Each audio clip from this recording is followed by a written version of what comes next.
Shri Ram, Jai Ram, Jai Jai Ram Om. Shri Ram, Jai Ram, Jai Jai Ram Om.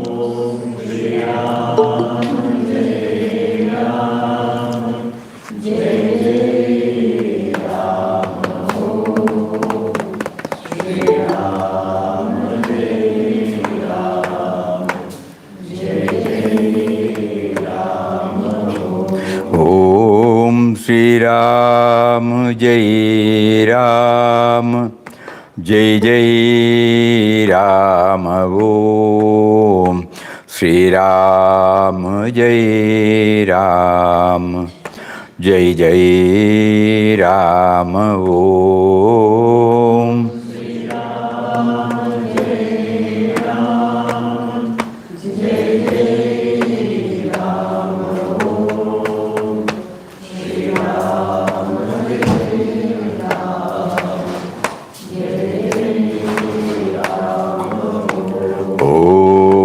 Shri Ram, Jai Ram, Jai Jai Ram Om.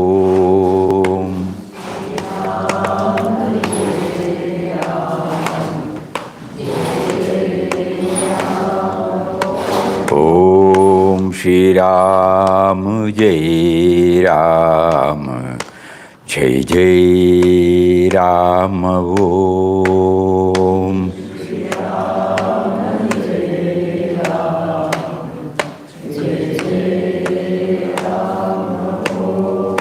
Shri Ram, Jai Ram, Jai Jai Ram Om.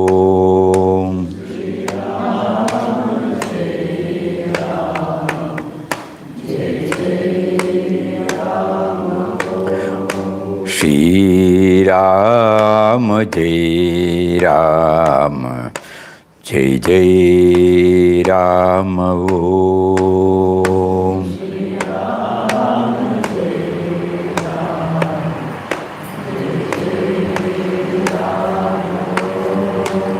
Shri Ram, Jai Ram, Jai Jai Ram Om.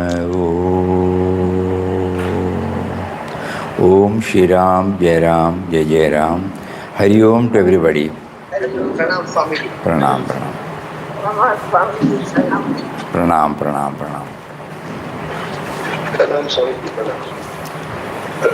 For the past few days, Papa has been prompting us to dwell on the Jnanottara Bhakti. He made us to go through Uddhava's state of mind, Gopi's state of mind.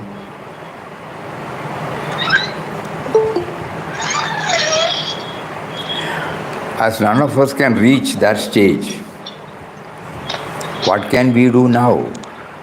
That should be the question. So when we go through In Quest of God, there is a chapter on Jagannath Puri, you remember? Everybody has forgotten.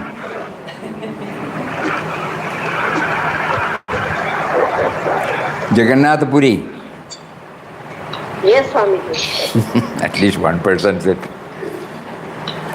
So in Jagannath Puri, this question is answered. The word Jagannatha stands for the Lord of the universe. The Lord of the universe cannot be limited to a form, is it not? Simple, common sense. But at the same time, in order to connect ourselves with the all-pervading reality, we need some symbol, some image. And we pour 100% devotion on that.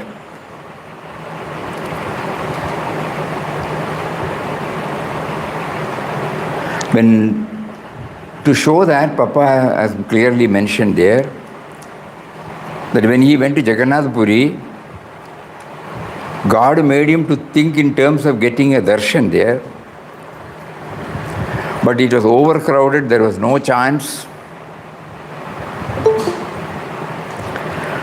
And Papa by himself, he will not request anybody to go and somehow manipulate to go inside. All those things is not done by Papa. All that he did was to close his eyes and pray. What was his words? Huh? Everybody has forgotten. Which chapter? Huh?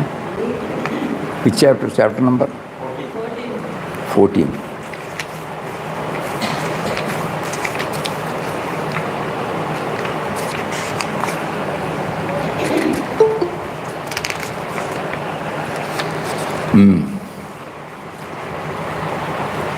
How to gain entrance? The doorway was completely blocked up by a rushing crowd of pilgrims.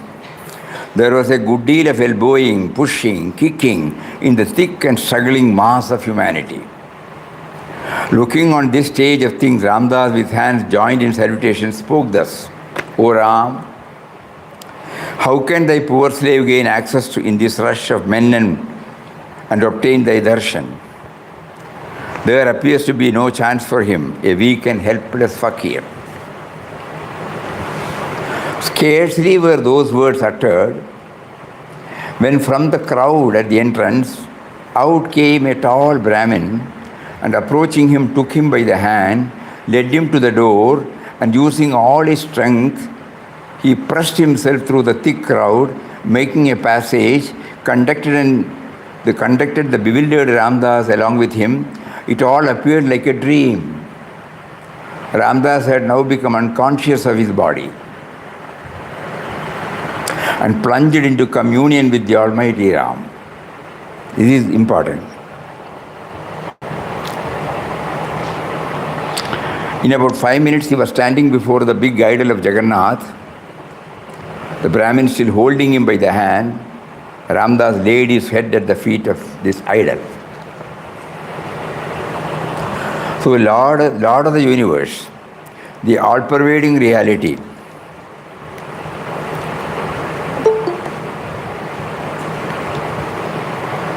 he is represented by Jagannath of Puri.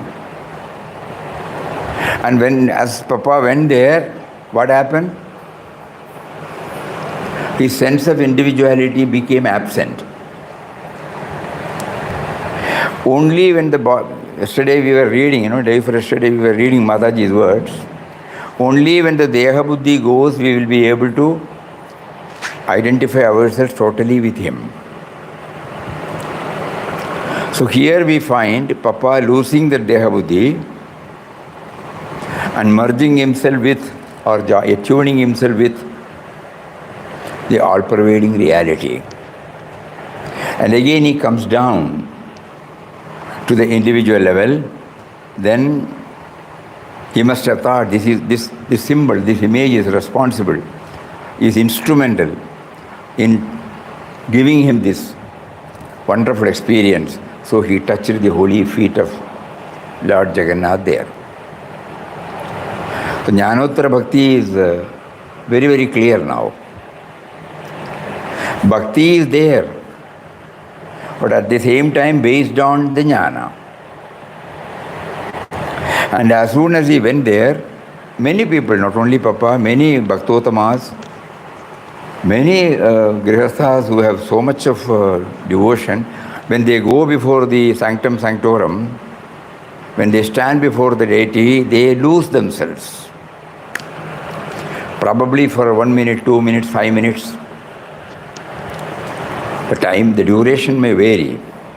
But here what happens is this attuning with the Almighty immediately releases them to, or makes it flexible for them to expand to the higher level, not to the body level experience, to a higher level experience. So bhakti is needed, but at the same time based upon jnana. This Papa has been emphasizing in all his teachings. If you take God experience, if you take Ramdas talks, if you take any important discussion on this aspect, Papa gives importance for this. Bhakti is preceded by jnana.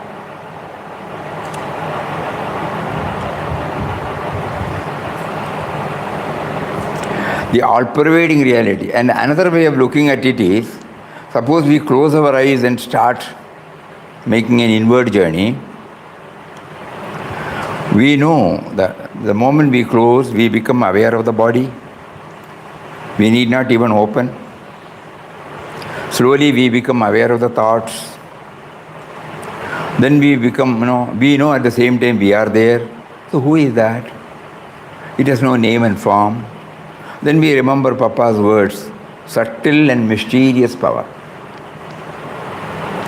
So Ram, who is subtle and mysterious power, is there in us. And that mysterious power has no name and form. But at the same time, when we come out, it has got a name and form. So in our body itself, God is teaching us both. So when we come to the body level, we develop a relationship, love for the indwelling reality, which is called bhakti. But to know that there is an indwelling reality, we need jnana.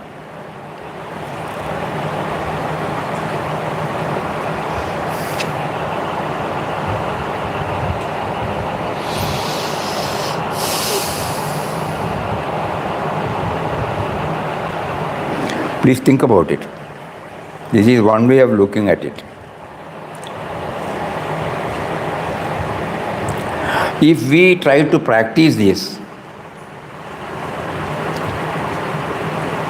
to a very great extent, we will be able to feel the presence of the indwelling reality. Because when we close our eyes and block all outgoing tendencies, of course, by chanting Nama mentally,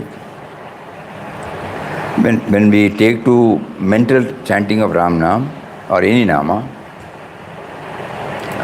we have been assured by Papa that a stage will come when all other dissimilar thoughts will not be there. They will not enter.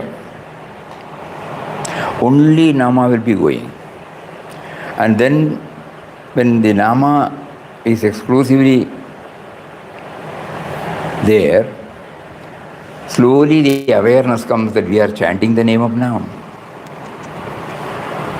So who is chanting and who is becoming aware of it? Immediately the chanting stops. It might be for a trice, just like this. Again another thought may come. Through this, Papa is making us to have a glimpse, okay. If not a glimpse, okay. Glimpse of the original core of our being. The original nature of our being. And we keep on trying to get fixed in this for a longer period. Then we come down to but when we are trying to get a glimpse of the core of our being, you will find after coming out, we will realize that the body consciousness is not there for that moment. Because if the body consciousness is there, we will not be able to enter deeply. So that is why he keeps on emphasizing, or Mataji also says, that so long as we have got this Deha Buddhi, we have not attuned ourselves totally with him. Now if you compare of our experience, when we go to a temple, when we have the darshan of the image, what happens? Our body consciousness is not leaving us.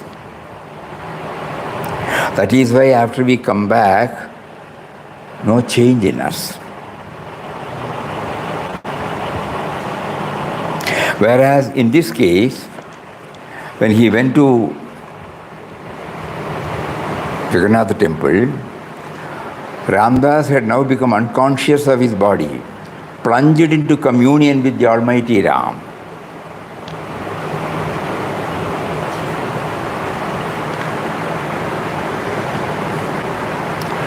This over, the Brahmin took him for a round of the temple. O Ram, what words can convey thy kindness to thy slave? All glory to thee. All along while going round, he was immersed in a state of ecstasy, tears flowing down profusely from his eyes. What joy indescribable. One moment of that existence outweighs all the pleasures of the world. These words are very important. A few minutes later, he and the Brahmin guide were out again, okay. So he was immersed in a strange ecstasy. Tears flowing down profusely from his eyes. O Ram, what words can convey thy kindness to thy slave? All glory to thee. And here he says, one moment of that existence outweighs all the pleasures of the world.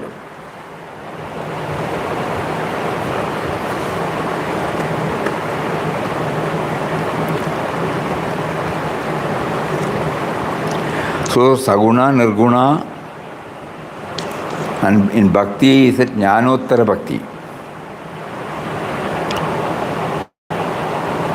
In fact, now we feel in quest of God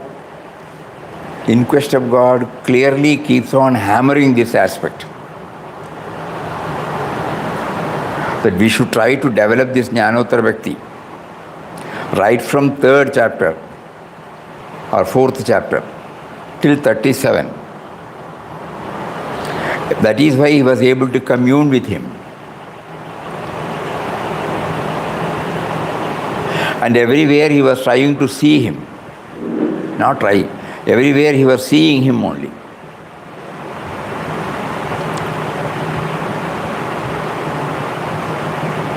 The cosmic nature, the universal nature, he was blessed with. In this connection, we would have heard it many a time, but again it's good we repeat it. Vinobaji says about the Saguna and Nirguna. Arjuna asks,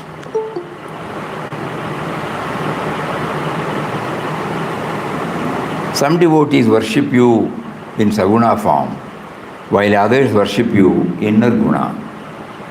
Whom do you like more? What answer could the Lord give? It is just like asking a mother having two sons, whom do you love more? The younger son is a little child deeply attached to his mother. He is happy only in her company and is restive if she is out of sight even for a moment. He cannot bear separation from her even for a moment.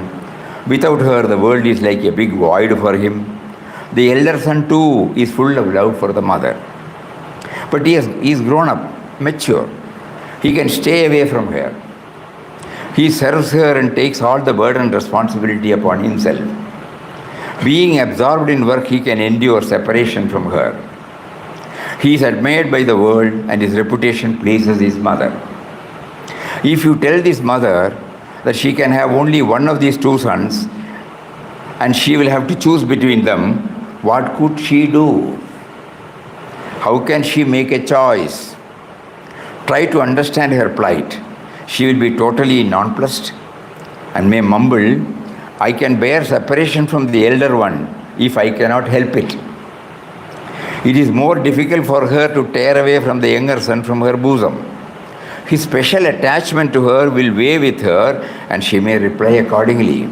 But it cannot be said to be the real answer to the question as to which of the two sons is dearer to her. She will reply if she must, but it would not be proper to take her words literally.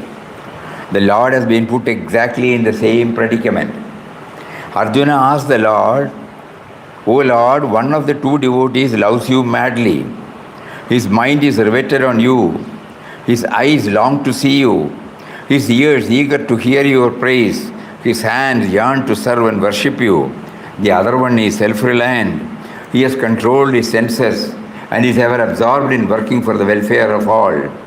Engaged in selfless service of the society day and night, he does not even seem to remember you. He has realized oneness with the entire creation. Out of these two, whom do you love more? The Lord has replied exactly like the mother. He says, I love the former, Saguna Bhakta, and the latter too.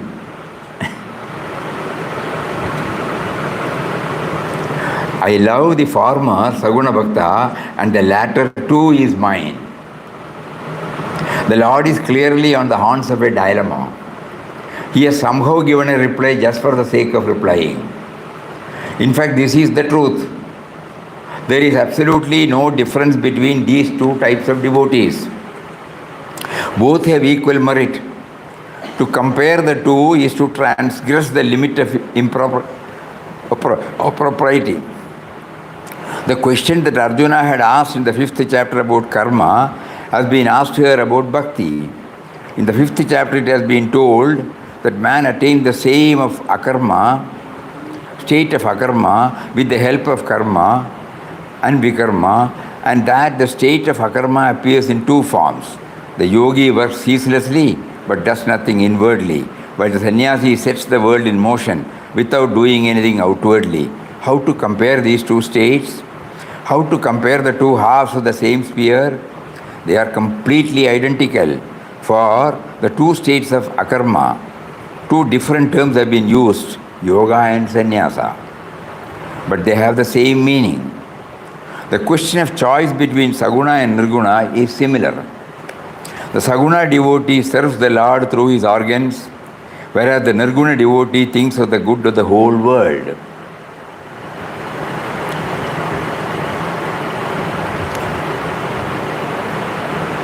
The former appears absorbed in outward service, but his mind is absorbed in the contemplation of the Lord. The latter does not appear to be a rendering, that is the Nirguna devotee does not appear to be rendering any concrete service, but he is certainly rendering the great service from within. With one of these two devotees, which one of these two devotees is superior? These two types of devotees may appear outwardly different, but they are intrinsically one and the same. Both of them are dear to the Lord. But Saguna Bhakti is easier. Answer is given here. Saguna is easy and safe. In the yoga of Saguna Bhakti, organs can be directly employed. The organs could either be a help or a hindrance or both. Whether they save or destroy depends on the way we look at them.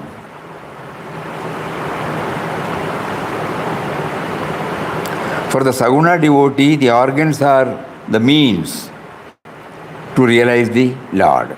They are like flowers that are to be offered to the Lord. With his eyes he beholds his form, with his ears he listens to his praise and his edifying stories, with his mouth he chants his name, he uses his legs for pilgrimage and hands to render service. In this way, he dedicates all his organs to the Lord. For him, they are no longer the means for enjoyment. The flowers are there to be offered to the Lord. One should not put their garland around one's own neck. Likewise, the organs should be used in the service of the Lord.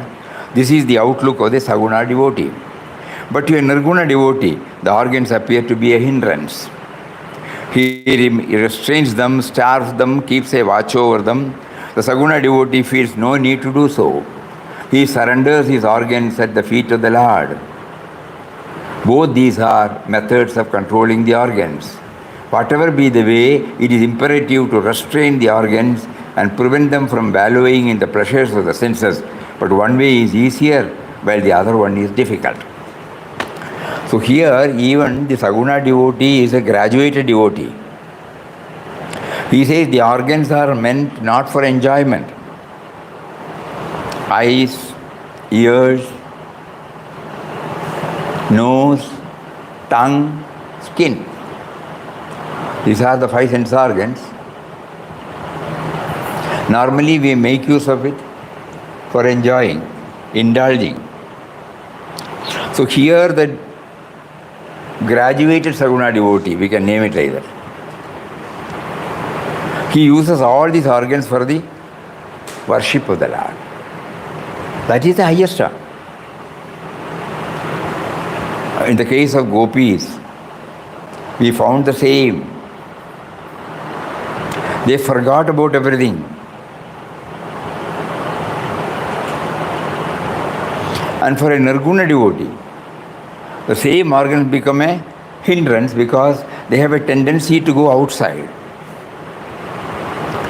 So he has to struggle and somehow get over them.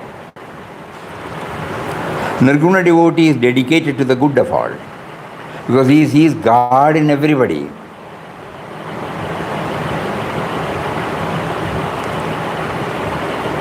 The whole universe is God's form.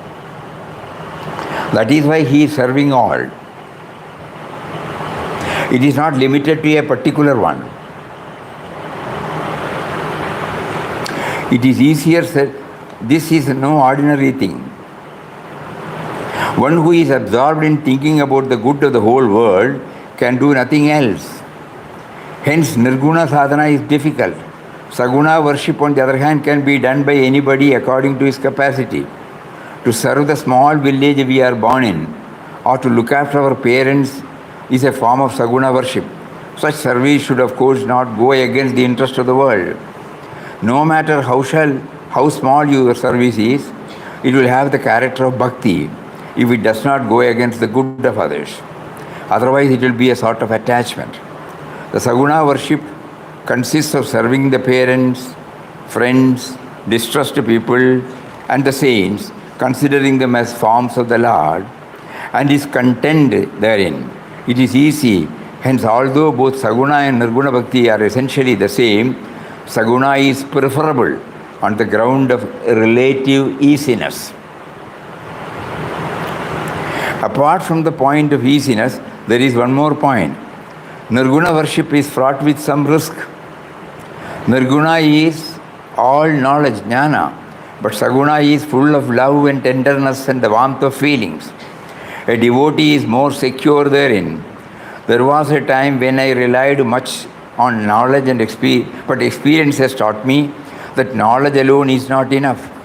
It does burn down gross impurities in the mind, but is powerless to wash away subtler impurities.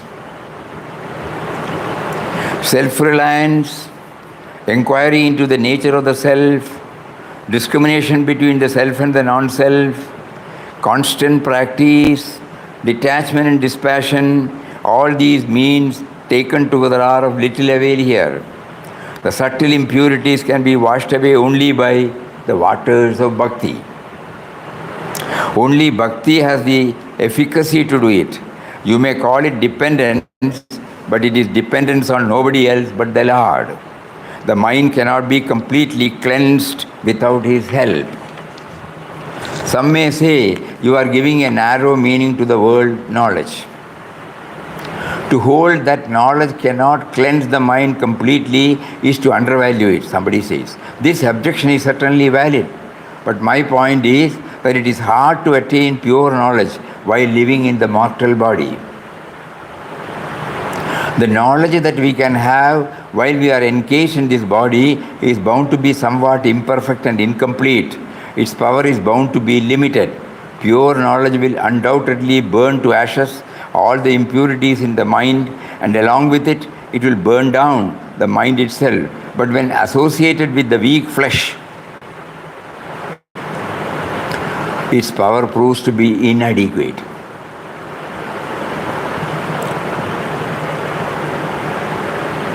It cannot therefore wash away subtle impurities. One has to take recourse to Bhakti for this purpose. A man is therefore more secure in Bhakti.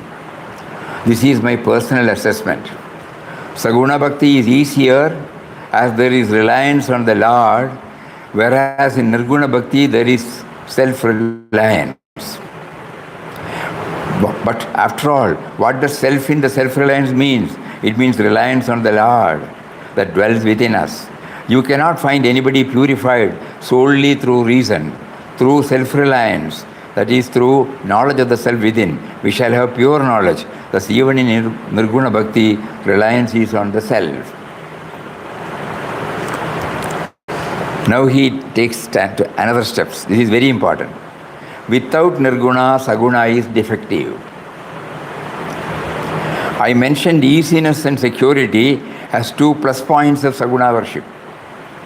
I can mention a few plus points of Nirguna worship also. In Nirguna, one remains within limits. To take an example, we establish institutions to undertake various kinds of service. Initially, an individual establishes an institution. He is its main pillar. Everything revolves around him. But as the institution grows, it should not remain dependent on a single individual. It should then be guided by principles. Otherwise, decline is bound to set in soon. Decline is bound to set in soon after the departure of that individual.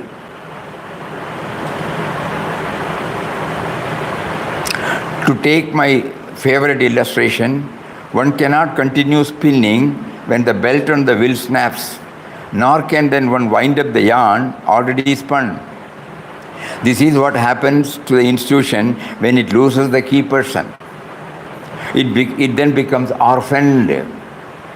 This would not happen if the institution advances from devotedness to an individual to devotedness to principles. Saguna needs help from the Nirguna. When Papa says or gives importance for Jnanottara Bhakti, probably this explanation will give us more clarity. One must eventually learn to free oneself from the attachment to and preoccupation with individuals and other forms. The Ganga emerges from the Himalayas, from the locks of Lord Shiva, but she does not linger there. Leaving that support behind, she flows through the hills and the forests into the plains and can therefore benefit the people. In the same way, an institution should be ready to adopt principles as its mainstay in the eventuality of losing the support of the key individual. While constructing an arch, support is given to it, but the support has to be withdrawn later. If the arch remains firmly in place after the support is removed, the support can be said to have done its work. Saguna is indeed the source of inspiration, but the ultimate culmination must be inner guna. In commitment to principles. Self-knowledge must ultimately emerge from the womb of devotion. The plant of bhakti must blossom into the flower of self-knowledge. Lord Buddha had realized this. He therefore prescribed threefold surrender. Initially, one may be loyal to an individual, but the loyalty should in due course grow into commitment to principles. If this is not immediately possible, it should at least develop into a commitment to a Sangha, community of like-minded persons. Respect for one individual should be replaced by respect for a group of individuals. If there is no love and commitment for the Sangha, there would be dissensions and conflicts within. Loyalty to an individual should thus advance to commitment to the community of the like-minded, and from that to commitment to the principle. Buddham Sharanam Gacchami, Sangam Sharanam Gacchami, Dharmam Sharanam Gacchami. I take refuge in Buddha, I take refuge in Sangha, I take refuge in Dharma. This is the threefold surrender prescribed in Buddhism. Love for an individual or for a group is shaky. There must eventually be commitment to principles. Then only the institution will be beneficial to the society. Even though the initial source of inspiration is Saguna, the Saguna must ultimately reach fruition in Nirguna. Saguna becomes defective in the absence of Nirguna. Nirguna keeps Saguna balanced and within bounds, and the latter must be thankful for it. There is idol worship in some form or the other in all the religions, including Hinduism, Islam and Christianity. Although it is not considered the highest form of worship, it has been accepted and respected. As long as it remains within the bounds set by Nirguna, it remains free from defects. As soon as it crosses these bounds, defects appear in Saguna idol worship. This has happened in all religions. Animal sacrifice was prevalent in yajnas and other rites in ancient times, and even today animals are sacrificed to goddess Kali. It is a travesty of idol worship. It means that idol worship has crossed the bounds and has gone astray. The risk is averted if Saguna is restrained by firm commitment to Nirguna. Saguna is secure and easy, but it needs Nirguna.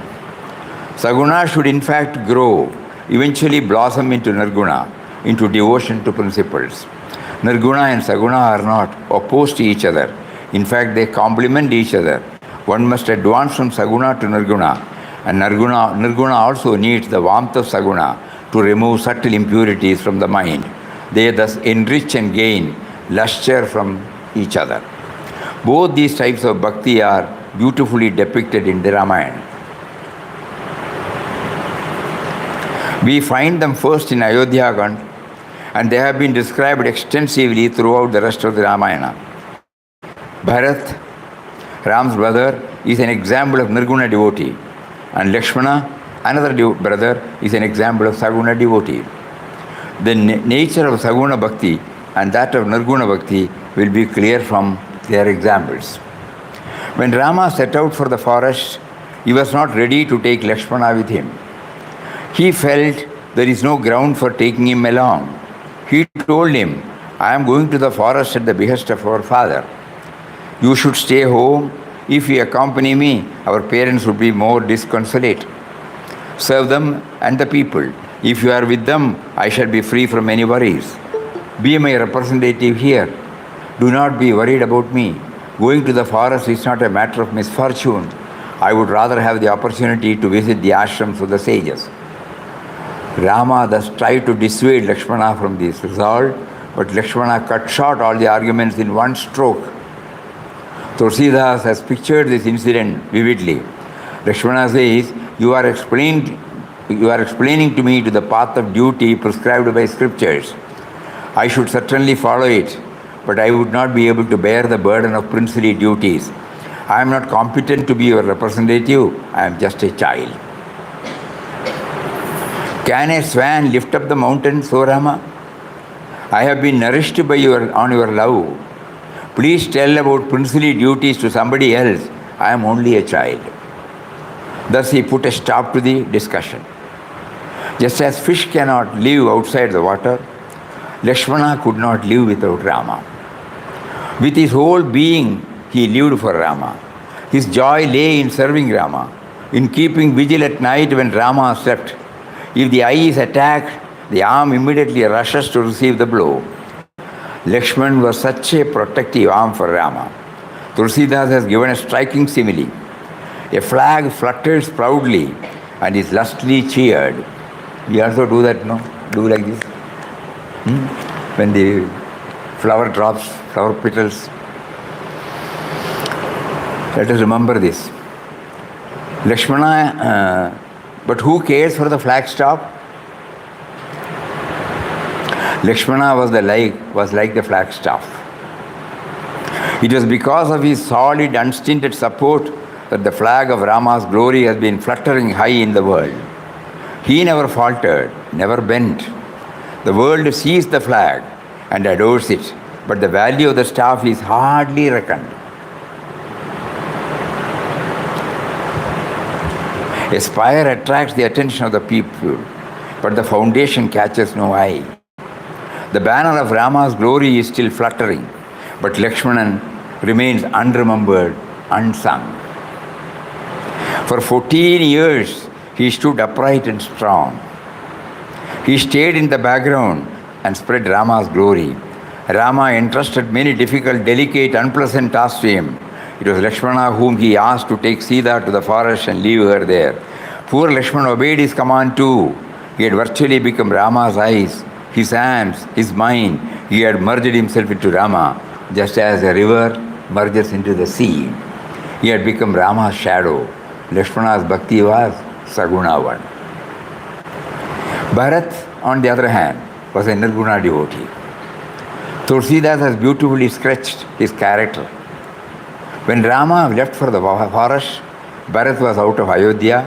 When he returned, Dasharatha, his father, had already died. Bharat was asked by Vasishtha to take up the reins of the kingdom, but Bharat insisted on meeting Rama at the earliest. He was impatient to see Rama, but busied himself in making arrangements for the kingdom. He did not consider the throne as his own and felt that the kingdom rightfully belonged to Rama and he must look after it as Rama's representative. Like Lakshman, he could not just abandon everything and follow Rama. For him, devotion to Rama meant devotion to his work. Otherwise, what value could such devotion have? He first made necessary administrative arrangements, then only proceeded to meet Rama. He met Rama and said, "Dear brother, it is your kingdom. You should." But Rama did not let him complete the sentence, told him to go back and discharge the kingly duties. Bharat hesitated, but bowed before that command. Rama's word was law for him. He had left everything to Rama. He went back. But interestingly, he did not live in Ayodhya. He preferred to stay in a nearby forest, doing penance, and ruled from there. When Rama and Bharat met after 14 years, it must have been difficult to make out which of them was the true ascetic who had performed penance in the forest. If somebody draws a picture of this meeting depicting Rama and Bharat looking alike, with just a little difference in age and having the same luster of penance on their face, it would indeed be a remarkable and elevating picture. Interestingly, a stone image depicting this meeting was unearthed in the course of cultivation at Vinoba's ashram in Pavanar. Much later, he built a temple for it, now known as Bharatram Temple. Bharat was physically away from Rama, but his mind was never away from him, even for a moment. Although he attended to the affairs of the kingdom, his mind was with Rama. Nirguna Bhakti is thus filled to the brim with Saguna Bhakti. How can one then speak of separation? That is why Bharat did not feel any sense of separation. After all, he was doing the Lord's work. Young people often say, we cannot understand all this talk of Ramnama or Rama's Bhakti, Rama's worship. but we are ready to do God's work. Bharat has shown how to do God's work. He overcame the pangs of separation by immersing himself in that work. To keep doing God's work and so to have no time to feel the sense of separation from him is one thing. But it is quite different thing to have nothing to do with the Lord. To do the Lord's work and lead a life of self-control is rare indeed. Bharat's attitude was that of a Nirguna Bhakta. But Saguna continued to support Nirguna. Bharat bowed to Rama's command to go back to Ayodhya and bid farewell to him. But he immediately turned back and said, Rama, my heart is still not reconciled to your decision. I feel that something is lacking. Rama understood the state of his mind and gave him his sandals. The respect for Saguna thus remained intact. Saguna did soften and brought warmth to Nirguna in the end. Lakshman would not have been content with Rama's sandals. He yearned for much more. Bharat's standpoint was different. Though he stayed away from Rama and worked from afar, his mind was full of Rama. To him, work was worship. Still, he did feel the need for the sandals. It would have been difficult for him to carry on without them. He ran the administration, deriving his authority from those sandals. Both Lakshman and Bharat were Rama's devotees. Their standpoints were outwardly different, but although Bharat was committed to his duties and principles, that commitment too needed to the reassuring warmth of a symbol. So tenderness and warmth of devotion must be there. That is why the Lord told Arjuna, Mayasakta Manapartha. Oh Arjuna, I have attachment to me.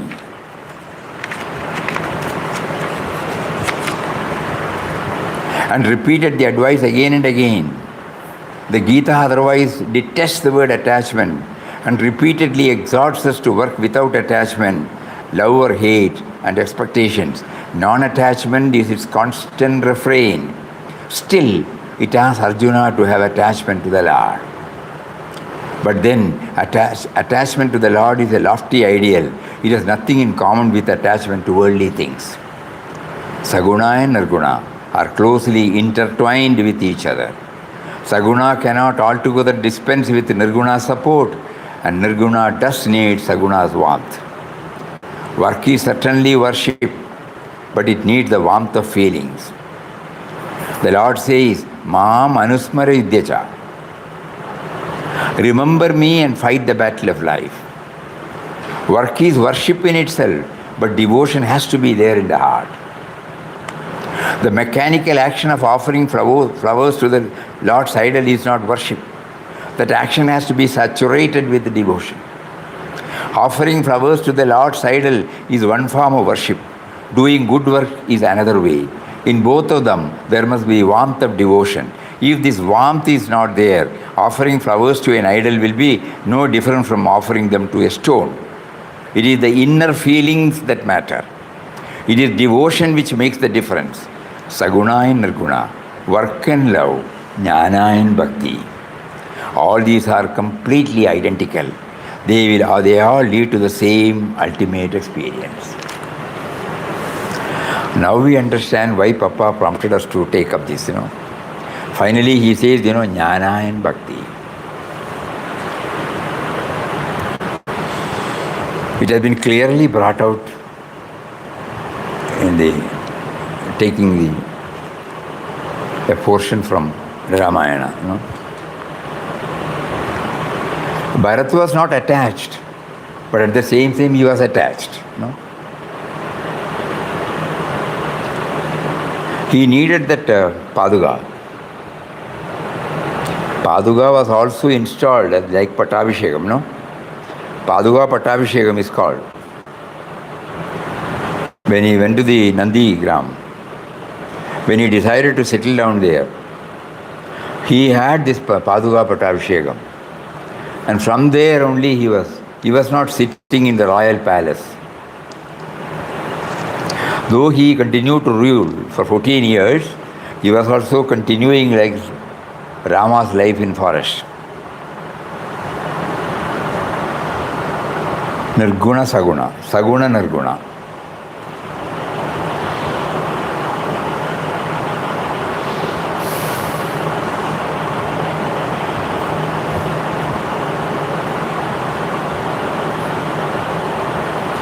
So in Jagannath Puri incident, this is clearly shown, no? He wanted to have the darshan of the Murti there. But at the same time, he attuned himself to the real Lord Jagannath, no? The Lord of the universe. But the instrumental cause was the idol in Jagannath temple. He did not see it as an idol.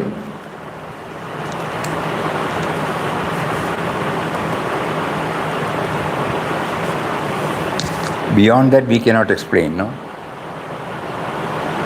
Think. That is why In Quest of God, in-depth study demands us to go deeper, deeper, deeper into it.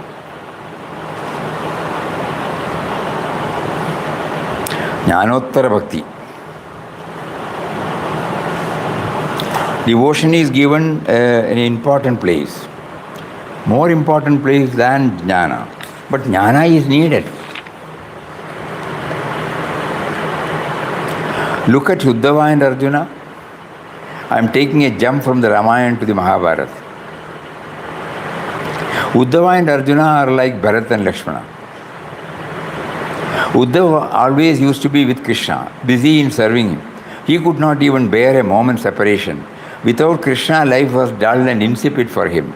Arjuna too was Krishna's dear friend, but he used to live in Hastinapur, away from him, doing his work. Such was their relationship. When it was time for Krishna to leave the body, he told Uddhava, I am going now. Uddhava pleaded, why don't you take me along? Let us go together. Krishna said, no, I am not for that.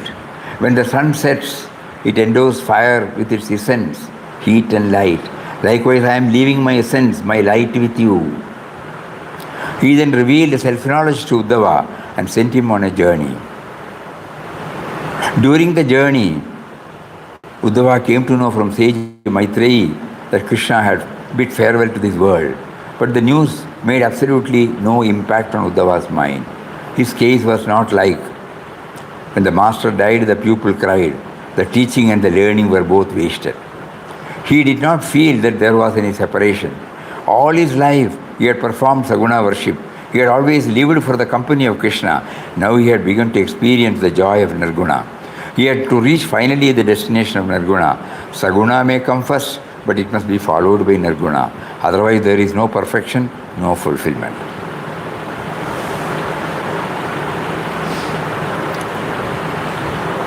Arjuna's case was just opposite. Krishna had asked him to protect all the women folk from his after his departure from the world. Arjuna came to Dwaraka, took them along, proceeded to Delhi. On the way, dacoits robbed them near Hisar in Punjab. Arjuna was known as a man among men, as one of the greatest warriors of his time.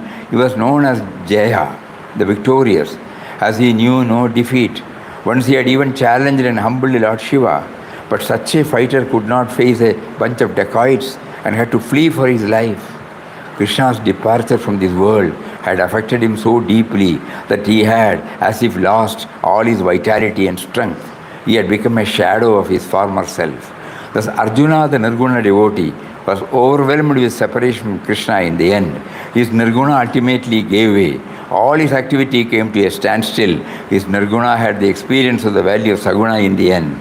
The Saguna has to go into Nirguna. Nirguna has to go into Saguna. They complement each other. Hence, words fail attempting to describe the difference between Saguna and Nirguna devotee. Saguna and Nirguna come together in the end. Though the spring of Bhakti may flow out of Saguna, it reaches Nirguna in the end. Looking back, even in Nirguna, Saguna is at its zenith. I really write letters to friends, making routine inquiries, but the thought of them is always there in my mind. Saguna thus lies hidden in Nirguna. Lastly, I want to say that it is not easy to clearly distinguish between Saguna and Nirguna.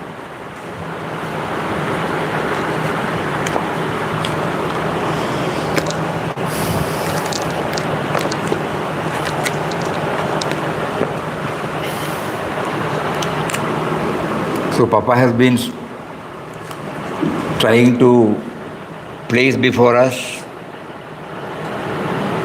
the importance of Jnanottara Bhakti, and in so many forms, through so many Mahatmas, he made us to hear how both are intertwined. All these things are to be contemplated upon,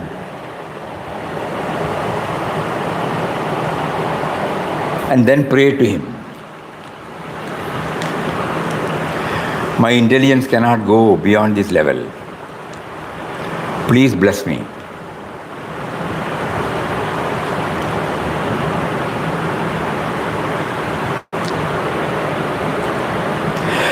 Bless me with a state where I have equal respect for both knowledge and devotion, Saguna and Nirguna. In Jagannath Puri, it is very, very clear.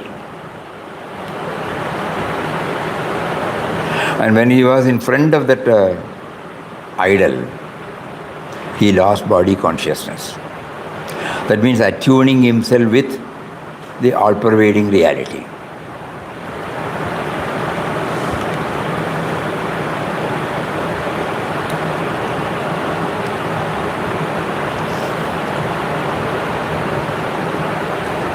With all this mental background, later on we will see that Papa also went to Badri.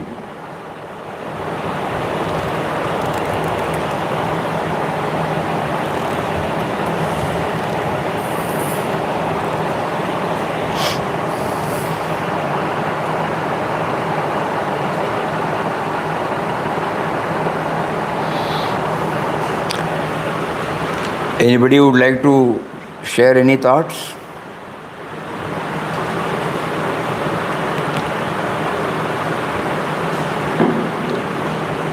Swamiji, it is how Krishna's end has come. A little more, detail.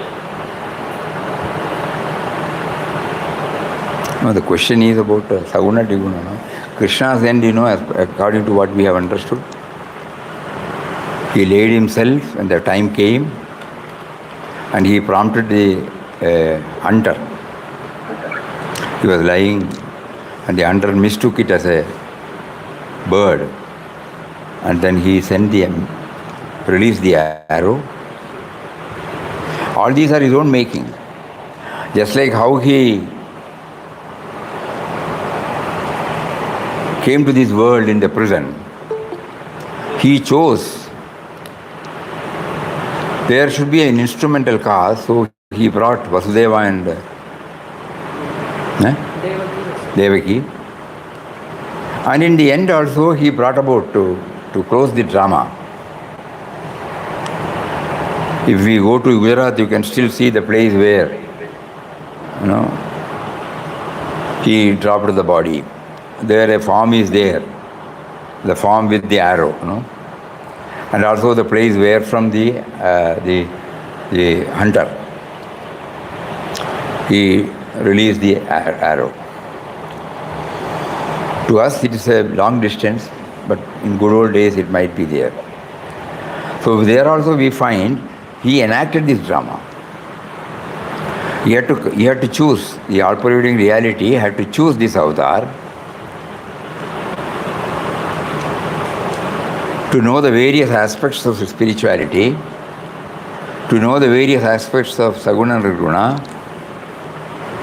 to know the various aspects of Bhagavata Dharma. And after all these things were over,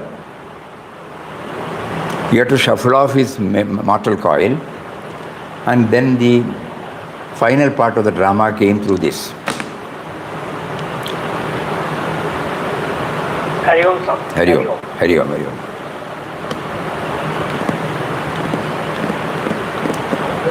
Anything about Saguna Nirguna? Ah.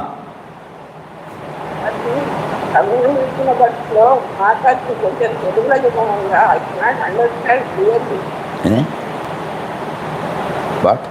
Tell again. Can you repeat it, ma?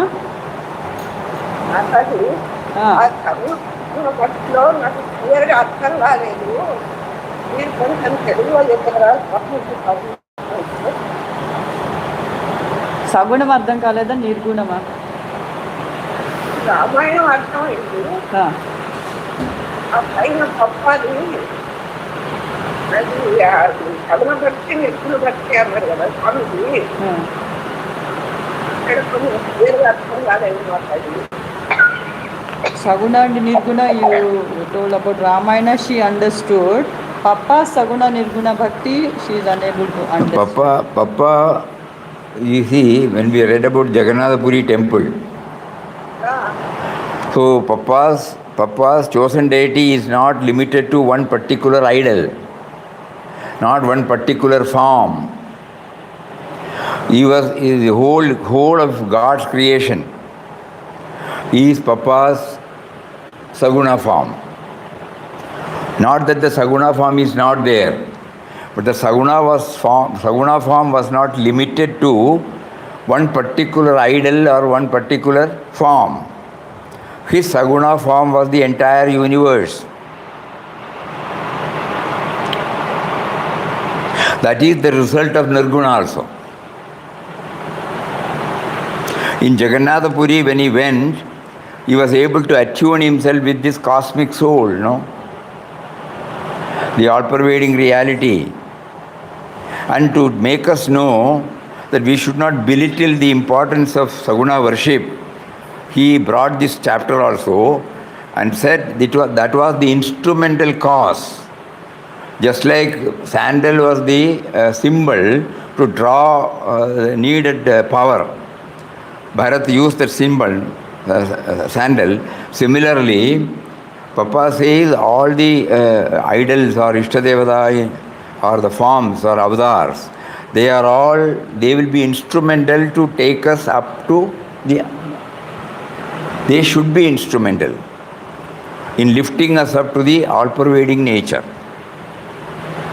Otherwise, we get stuck to a particular form and we don't see the importance of, or we don't feel our indebtedness, our commitment, our dependence to the rest of the creation. We may go to the temple and come back, but we don't feel, the need to serve them. Honestly, we don't feel. But whereas, when we see the whole world as his creation, that is the Saguna form, whatever I do to anybody is a worship to him.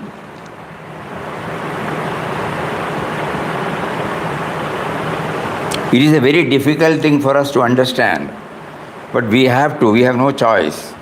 We have to keep on going, contemplate upon this and pray to him to give us more and more clarity. Because so far we were attached to one form. Papa is not asking us to go away from that form, but to have the right perspective while having the darshan of that form.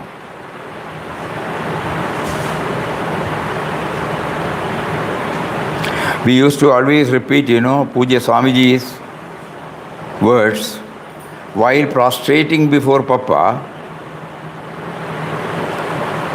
Twice, morning and evening, he used to do that. He told us, while prostrating, in order that he doesn't get attached to Papa's form, he used to pray like this: I am prostrating before the nameless, formless, all-pervading reality, whose presence has been made known to me through this form. So the form also is worshipped. but through the form lifted to a higher level. Not merely in the form.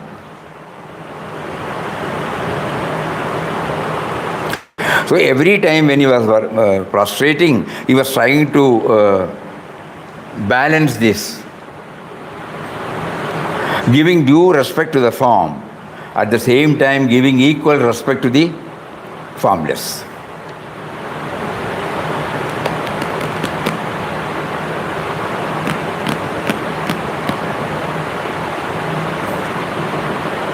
Now I understood Swami. Okay.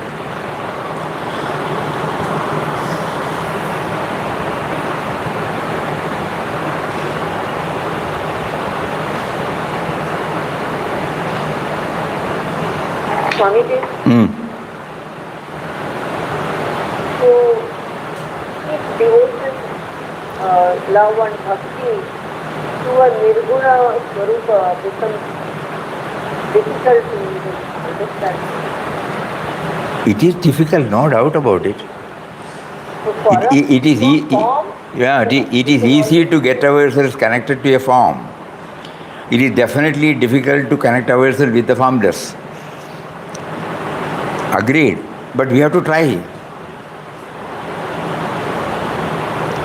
It is possible, no? It is not impossible. He has not only Bappa, many Mahatmas. Many Mahatmas have shown by their inspiring life and mission that this is possible. So we have to keep on. Even we were reading Vinobaji's, today's talk. Vinobaji was 100% committed to this. He has never visited any temple. Though he went to a Guruvayur or Vaikam Satyagraham, where not for the temple entry for the untouchables, they did not. Or Gandhiji, have you ever heard Gandhiji entering into a temple? But he was full of devotion at the same time to the Nirguna form. To him, the whole creation is God Himself. So they did not feel the necessity to fix the God principle on a particular form. At the same time, they did not belittle the importance. Just now we read, when he was digging, Gandhiji asked him to take rest for 2 years. Jamnalal Bajaj took him to Pavanar, this place, and then made him to stay there. So every day he used to do some manual work. So with a crowbar he was trying to dig. As he kept on digging, one day he heard a metallic sound. What could it be? Again he cleared everything. Then he saw this Bharataram. The Bharat going and hugging Ram when he came from Sri Lanka. So then there is a small structure there, no temple worship, but it has been kept there. Every day morning, Bharataram temple, one flower will be kept by somebody. That's all.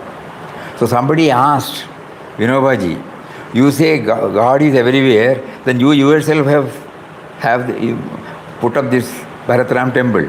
Then immediately, spontaneously, Vinobaji replied, I did not put up, it was his land. That's all. It was there, He did not bring it from anywhere. So that means giving equal respect for this idol and at the same time always well established, grounded in the Nirguna aspect.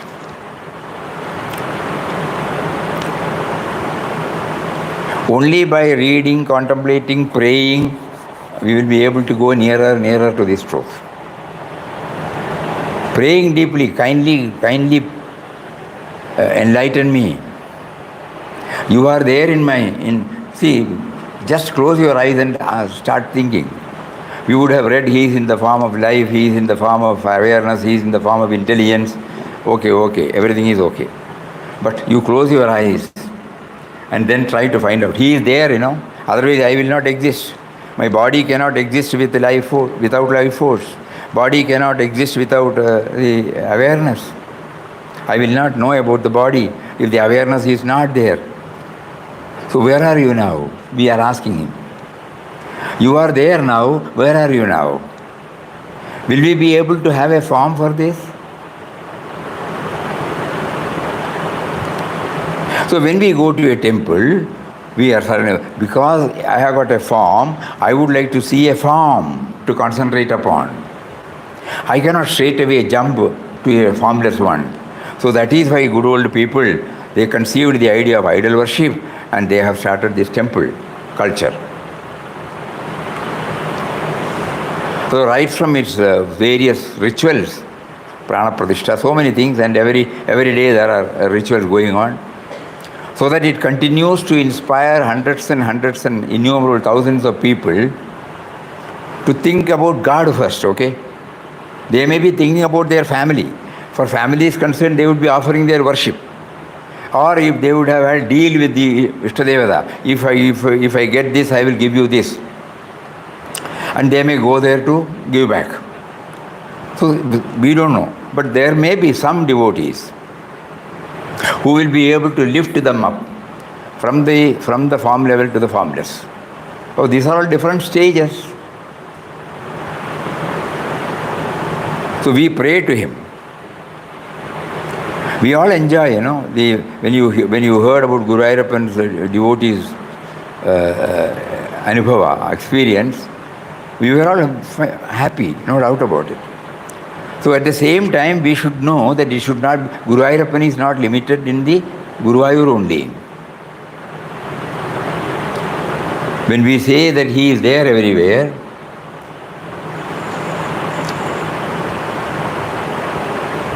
equally retaining the devotion to the form, we also give equal importance for the all-pervading nature. Our intellect cannot give more clarity. Only by his grace we can get the clarity. Because does it mean he can amount to credits of service? Nirguna Bhakti. Yes. Because service is not to an individual or society. Service is to Lord. The Lord himself.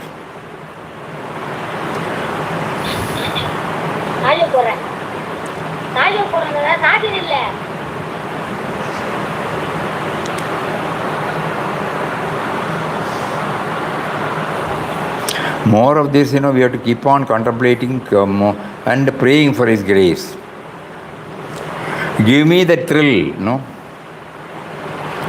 At the same time, let me not give me the thrill of your darshan through a form, through a guru, but at the same time, enable me to expand. Very important point. Very important point. Probably In Quest of God in-depth study throws more light on this aspect. And if we go through In Quest of God again with this perspective, we will find that Papa has been absolutely successful in maintaining the same by the grace of the Lord. Once or twice he gives importance for this, but on the whole, he was able to see. Even in the next chapter you will find, or next chapter, when one lady said, I cannot give you water because I belong to another religion or something like that.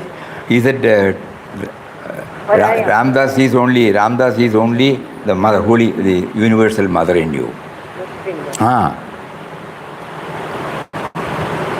When he sees Himalayan valleys, the inert insentient matters also could inspire him. Anybody doing anything, he was able to bring in that God dimension. He was not seeing them as separate. He was not seeing them as individuals. He was only seeing them as a part of the whole. Part of the whole. So we will get more and more clarity if we go through In Quest of God with this perspective. These are all the dimensions. The entire instance of God is an example of Jnanottara Bhakti. The entire In Quest of God is Jnanottara. Correct. Absolutely right.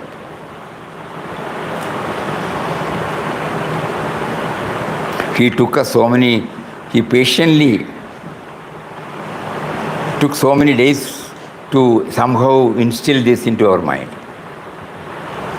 Kept on motivating us to look here, to look there, to observe there, to observe this, and to finally come to the conclusion that in quest of God is nothing but the revelation of Jnanottara Bhakti in a tangible form, in a palpable form. It's already 5:15. Hari Om. Everybody is, of course, not conscious of time, not conscious of everything. They are transported to a different realm. Very good.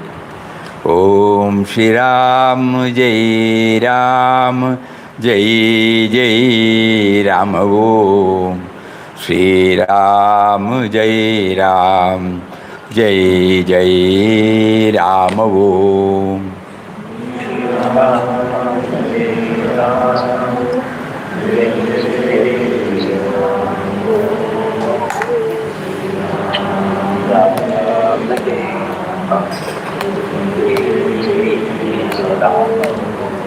Shri Ram Jai Ram Jai Jai Ram Om Shri Ram Jai Ram Jai Jai Ram Om